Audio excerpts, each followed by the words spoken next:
누가복음 3장 말씀을 저희들이 읽었습니다. 특히 예수님의 족보에 대한 말씀이 기록되어 있었죠.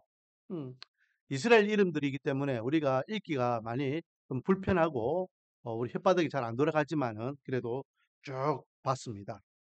오늘 이 이스라엘 족보를 통해서 하나님께 우리에게 주시는 교훈이 무엇인가 한번 나눠보기를 원합니다. 어, 지난주에 제가 말씀드렸죠.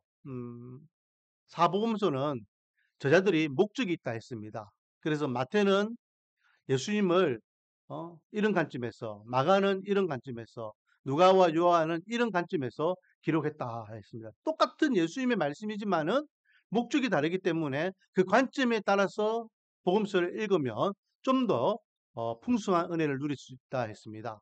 그래서 제가 외워라 했잖아요. 뭘 외워라 했습니까? 왕종인신이래. 왕종인신. 그냥 마태복음은 왕으로 오신 예수님, 마가복음은 종으로 오신 예수님, 겸손의 왕이죠. 그리고 누가복음은 인간으로 오신 예수님, 그리고 마지막 요한복음은 하나님이신 신으로 오신 예수님에 대한 관점이 다르다 했습니다. 그래서 이렇게 마가복음, 마태복음, 또 누가복음, 요한복음을 쭉 볼 때에 음, 다른 점도 있지만은 또 비슷하게 이렇게 기록되어 있는 부분도 많습니다. 특히 이 누가복음에 오늘 읽었던 이 족보는요, 마태복음에도 동일하게 기록되어 있습니다. 마태복음 1장에 보면은 예수님의 족보가 기록되어 있죠.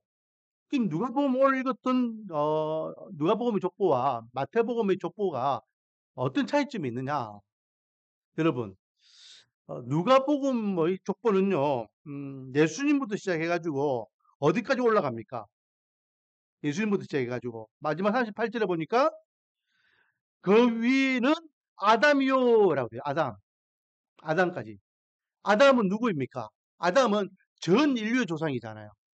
그래서 이 누가복음의 족보는 어, 전 인류에 대한 족보를 이야기하는 겁니다. 인류. 아담부터 시작해서 예수 그리스도까지. 근데 반면에 마태복음의 족보는요. 예수님부터 시작해서 누구까지 올라가죠?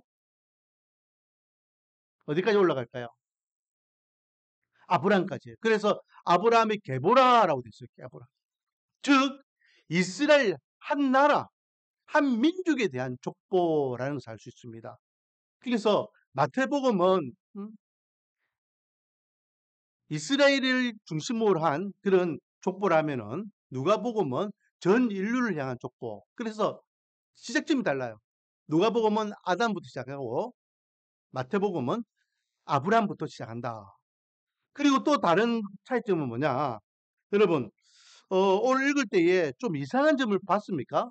이름들 중에서 이상한 이름들이 몇 개가 있습니다. 특별히 23절, 23절에 보면 예수께서 가르치심을 시작하실 때에 한 30세쯤 되시니라. 사람들이 아는 대로 요셉의 아들이니 요셉의 위는 헬리오라고 했어요.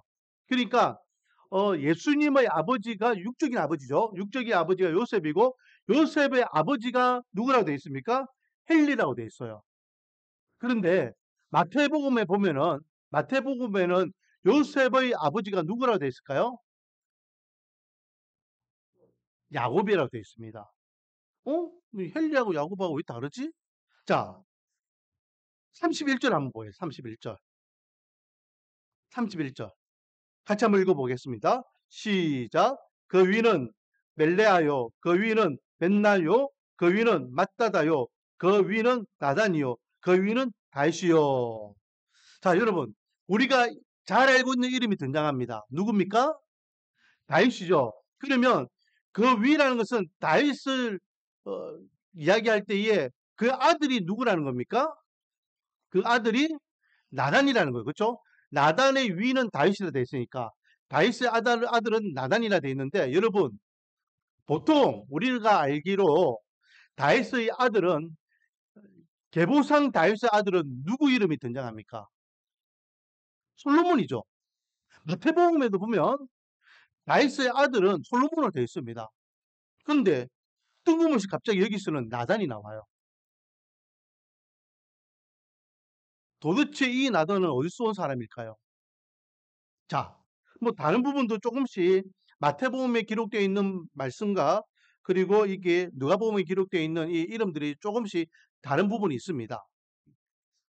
오늘 특별히 제가 두 군데를 봤죠. 23절하고 31절. 이 두 군데를 이야기한 것은 뭐 다른 거 볼 필요 없이 이 두 이름 뭐 우리가 익히 잘 알고 있는 이름이기 때문에 뭐 헨리에 대해서 잘 모른다면은 누구나 다 알고 있는 다윗의 아들은 솔로몬이다. 이것은 다 알고 있는데 예.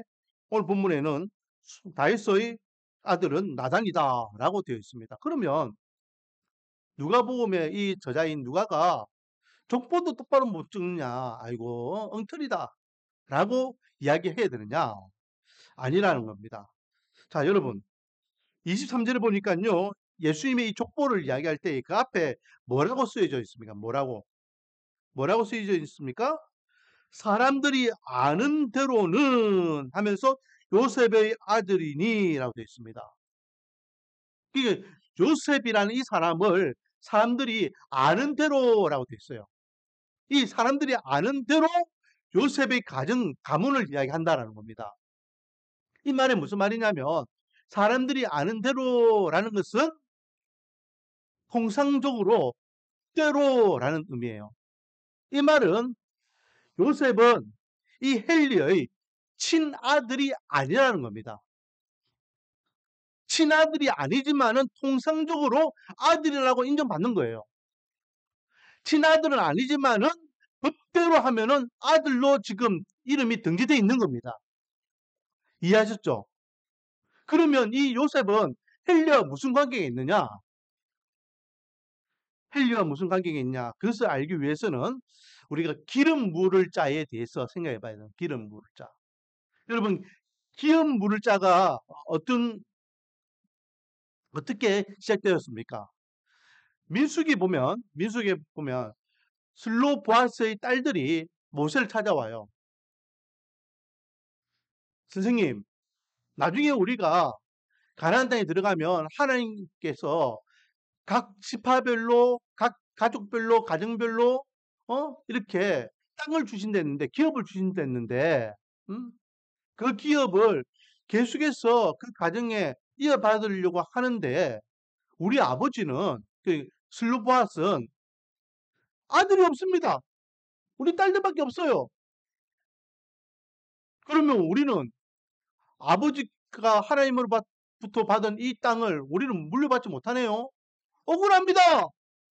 아들 있는 집만 땅을 이어받고 우리는 상속도 못 받고 억울하다라고 억울함을 토로합니다. 이때에 슬로보아스 딸들이요 몇 명이냐면 민수기 26장 33절을 보면 헤멜의 아들 슬로보아스의 아들이 없고 딸뿐이라 그의 딸의 이름은 말라요 노아요 호글라요 밀가요 디르사니라고 하며 5명의 딸 이름을 이야기해요. 아들은 한 명도 없고 딸 5명이 있다라는 거예요. 이 딸들이 찾아와가지고 억울합니다! 이라고 이야기해요. 우리 아버지에게 주신 그 기업을 우리에게도 주세요! 뭐 아들하고 딸하고 차별합니까? 라고 이야기하죠. 27장 7절 말씀. 슬로보아스 딸들의 말이 옳으니 너는 반드시 그들의 아버지의 형제 중에서 그들에게 기업을 주어 받게 하되 그들의 아버지의 기업을 그들에게 돌릴지니라 라고 하면서 모세가 이 문제를 자기가 혼자 결정할 수 있는 문제가 아니잖아요. 하나님께 주시는 기업이기 때문에 하나님께 그대로 이야기하면 하나님 슬로보아스 딸들이 와가지고 자기 아버지는 아들이 없다고 하는데 딸들밖에 없는데 이 오자매가 자기 아버지에게 물려받을 기업을 달라고 합니다. 어떻게 해야 되겠습니까? 하나님께서 줘라. 그들이 요구사항이 맞잖아. 아들, 딸도 차별하지 말고 그 기업을 그 딸들에게 계속해서 상속받을 수 있도록 줘라. 라고 허락해 주셔요. 그러면서 그 딸들이 아들이면은 당연히 상속자이기 때문에 받는 것은 아무 문제가 없는데 딸들이 받으려고 하니까 이제 기업 물을 자, 그 기업을 계속 이어받을 자가 필요하다고 해서 만들어진 제도인데 조건이 있습니다. 보세요. A라는 이 지파에 하나님께서 이 A라는 땅을 줬어요. 그런데 이 딸들이요. B라는 지파 사람하고 결혼해 버려. 그러면은 A라는 이 땅에 그 땅이 쫓아서 가기 때문에 금방 그 땅이 없어지겠죠. 하나님께서 주신 그 땅이 나중에 시간이 지나면은 뭐 이렇게 다른 지역 다른 지파하고 결혼을 많이 하는 지파들은 땅이 점점 없어질 수 있단 말이에요. 이것을 지키기 위해서 보안 장치를 합니다. 그 보안 장치가 뭐냐? 만약에 딸들이 아들이 없어서 그 기업을 이어받기를 원한다면 이 땅이 A라는 지파에게 준 이 땅이 B라는 지파에게 넘어가지 않기 위해서는 A 지파는 A 지파끼리, B 지파는 B 지파끼리 결혼해야 된다. 라고 안전장치를 해요. 거기에 대한 말씀이 민수기 36장 6절 말씀이에요. 슬루보아스 딸들에게 대한 여호와의 명령이 이러하니라. 이르시되 슬루보아스 딸들은 마음대로 시집가려니와 오직 그 조상 지파의 종족에게로만 시집갈지니 라고 하면서 만약에 A라는 지파의 딸들이 그 땅을 계속 이어받기 위해서는 A 지파, 유다 지파는 유다 지파, 베냐민 지파는 베냐민 지파, 에브라임 지파는 에브라임 지파. 그래서 땅들이 점점 이렇게 나누어지는 것을 막아야 된다는 그런 정책을 내면서 만든 제도가 기업물자예요. 기업물자. 자, 그러면 다시 오늘 본문으로 오면은 사람들이 아는 대로 요셉의 아들이라고 할 때 이 요셉은 친아들이 아니라 했습니다. 결국은 이 요셉과 헬리의 관계는 어떤 관계냐? 사동 그 장인어른과 사위의 관계라는 겁니다. 즉 헬리에게는요 마리아라는 딸이 있었고 그리고 그 헬리에게는 그 기업을 이어받을 만한 아들이 없었기 때문에 이 요셉이 대신해서 사위였지만은 아들의 이름으로 이제 등재되어 가지고 이 집안의 가문을 계속해서 계승하게 되더라라는 거죠. 자, 쉽게 이야기하면 이겁니다. 지금 마태복음에 기록되어 있는 예수님의 족보는 요셉을 중심으로 한 요셉 가문의 족보라고 하면 이 누가복음의 족보는 결국은 누구 가문의 족보라는 겁니까? 마리아 가문의 족보라는 거예요. 마리아. 이해하셨습니까? 그래서 마태복음과 누가복음의 이 족보는 크게 두 가지 차이점이 있습니다. 첫 번째는 누가복음은 전 인류에 대한 족보이면 마가복음은 아브라함을 시작으로 하는 이스라엘의 족보다. 한 나라 한 민족에 대한 족보다. 두 번째, 누가복음은 마리아를 중심으로 한 마리아 가문에 대한 족보라면은 마태복음은 요셉을 중심으로 한 요셉 가문의 족보다. 이게 마태복음과 누가복음에 있는 두 족보의 가장 큰 차이점이에요. 그럼 여기서 우리가 알 수 있는 게 뭡니까? 하나님께서 창세기 3장 15절 말씀에 여자의 후손을 통하여서 하나님께서 우리에게 구원자를 주신다 했습니다. 그래서 그 여자의 후손이기 때문에 우리는 흔히 이렇게 이야기하죠. 그 여자의 후손, 결국은 그것이 동정녀 마리아라고 이야기합니다. 즉 남자의 정자가 아니라 성령으로 예수 그리스도께서 잉태하셨다라고 이야기해요. 그렇기 때문에 남자 없이 성령을 통해 잉태한 여자의 후손으로 예수님이 오셨다라고 우리가 이야기합니다. 하지만 한 단계 더 나아가서 오늘 누가복음 이 누가의 족보를 통해서 우리가 알 수 있는 것은 이 여자의 후손이라고 말씀하셨던 이 말씀은 결국은 요셉 가문을 통해서가 아니라 마리아 가문을 통해서 예수님께서 오시겠다라는 좀 더 깊이 있는 하나님의 계획하심이었다라는 거예요. 그래서 여자의 후손이라는 것은 결국은 동정녀 마리아에게서 태어난 것도 포함하고 또 마리아 가문에서 태어나시는 것도 포함하고 있다라는 의미로 우리는 이해하면 되겠습니다.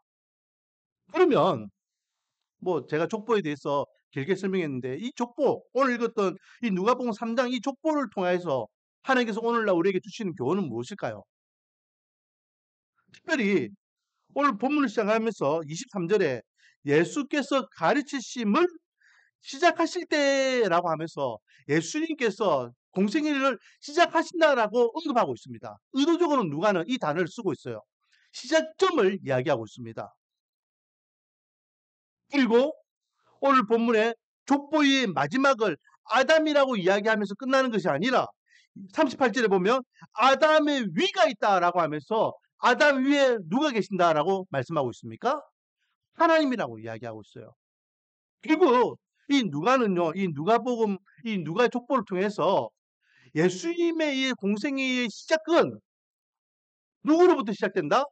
하나님으로부터 시작되고 있다라는 것을 의도적으로 이 족보를 통해서 이야기하고 싶었던 것이죠. 그게 오늘 제목이 뭡니까? 오늘 제목을 시작이 되시는 하나님이라는 거. 시작이 되시는 하나님. 그 이제 누가복음에서 기록하고 있는 이 누가의 족보를 통해서 우리가 오늘 배워야 될 것은 시작하시는 하나님이에요. 시작하시는 하나님. 그러면 하나님께서는 무엇을 시작하시느냐? 하나님께서 시작하신다는 의미는 무엇이냐? 생각해 보기를 원합니다. 첫 번째, 구원의 시작이 되시는 하나님이에요. 구원의 시작. 제가 조금 전에 이야기했지만은 여자의 후손이라고 언급하였던 그 창세기 3장 15절. 우리 교회를 이제 다니시는 분들은 제가 반복하는 구절들이 몇 개 있죠. 그 중에 가장 많이 언급하는 구절이 두 개 있습니다. 첫 번째는 창세기 3장 15절. 뭐 거의 매주 한 번씩은 이야기하는 것 같아요. 그리고 또 한 가지 까먹을 좀 하면 이야기하는 출애굽기 6장 7절 말씀. 난 너의 백성, 난 너의 하나님 되고 너는 내 백성 되자. 이 두 말씀은 우리가 구속사적으로 아주 중요한 말씀이에요. 자, 그러면 창세기 3장 15절. 창세기 3장 15절. 하나님께서 원천적으로 우리를 구원하기 위한 그 계획이었잖아요. 이 창세기 3장 15절을 좀 어려운 말로 따라하겠습니다. 원시복음. 원시복음. 복음이 뭡니까? 예수 그리스도에 대한 말씀이잖아요. 그래서 이 창세기 3장 15절도 결국은 이 여자의 후손은 예수님을 이야기하고 예수님을 통하여 하나님께서 우리 인류를 구원하기 위한 약속 계획이었다라는 취지에서 복음이라고 하는 단어를 써서 원시복음, 태초에 하나님께서 우리 인간을 구원하기 위한 계획, 최초의 계획, 복음이라고 우리가 이름을 지어서 부르고 있는 것입니다. 여러분, 하나님은 우리를 처음부터 구원하고자 계획하셨습니다. 그 처음이 언제부터일까요? 창세기 3장부터예요. 여러분, 창세기 3장은 어떤 사건이 있었습니까? 바로 아담과 하와가 하나님의 말씀을 불순종하여서 하나님과의 관계가 끊어지는, 즉 우리 인류에 죄가 들어오는 역사적인 사건이 3장에 일어나요. 그러나 그 사건이 일어난과 동시에 하나님께서는 우리 인간을 불쌍히 여기사 우리를 구원하고자 계획하셨다라는 겁니다. 이것이 하나님께서 우리를 구원하기 위한 계획의 첫 시작점이에요. 나중에 한참 후에 인간들이 살아보다가 저 불쌍한 인간들, 내가 저 인간들 불쌍하니까 구원해 줘야 되겠다. 그렇게 생각하시는 게 아니라는 거예요.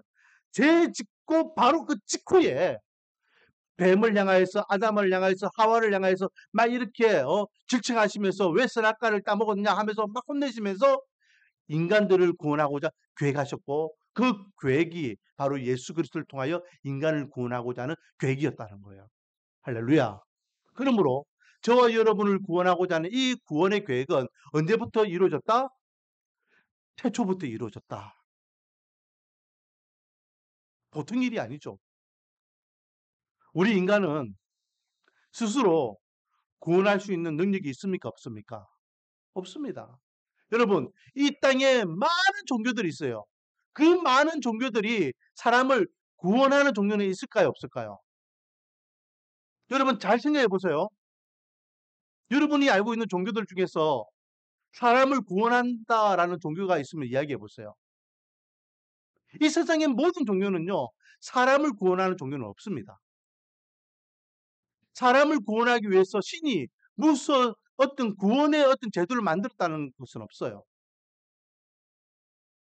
전부 다 사상이고 철학이지 종교는 아닙니다.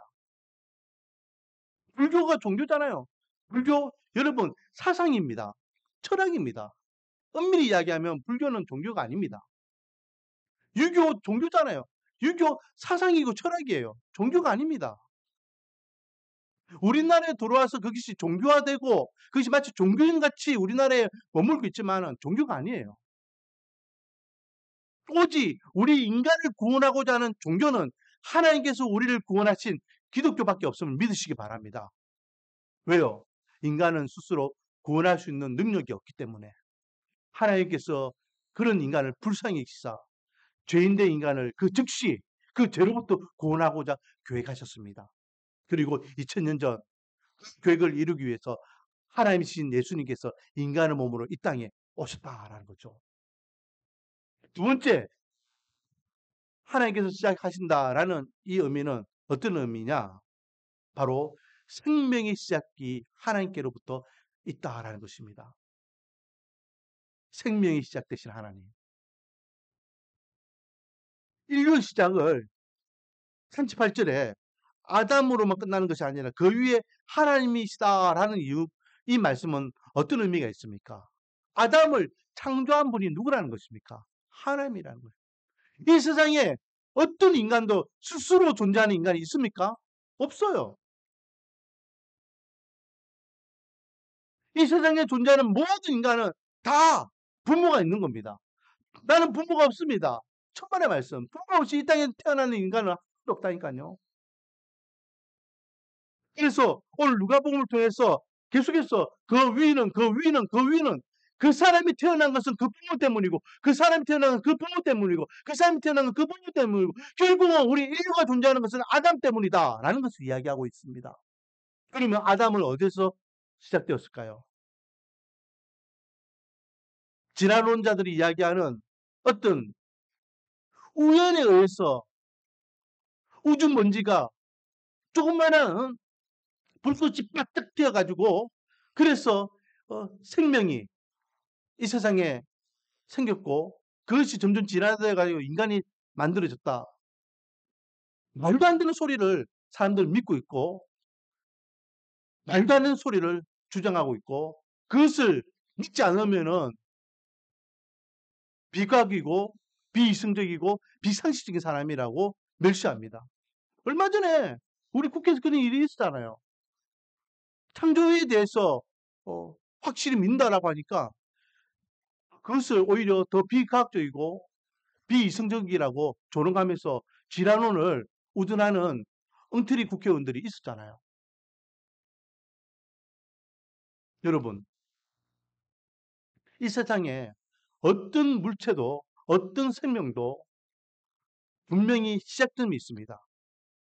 그리고 그 시작점은 바로 하나님부터 시작됨을 믿으시기 바랍니다. 그래서 하나님께서 우리에게 이 66권이라는 말씀을 주실 때에 우리를 구원하고자 하는 구원에 대한 이 약속의 말씀을 주실 때에 제일 처음 주시는 말씀이 뭡니까? 창세기 1장 1절이에요. 창세기 1장 1절 말씀이 믿어지지 아니하면 하나님께서 나를 구원했다는 구원의 은혜를 믿어지지 않는 거예요. 그러면 창세기 1장 1절이 무슨 말씀이에요? 태초에 하나님이 이 세상을 이 천지를 창조하셨다는 거예요. 창조주 하나님이 믿어지지 않는데 어떻게 구원자의 하나님을 믿어지겠습니까?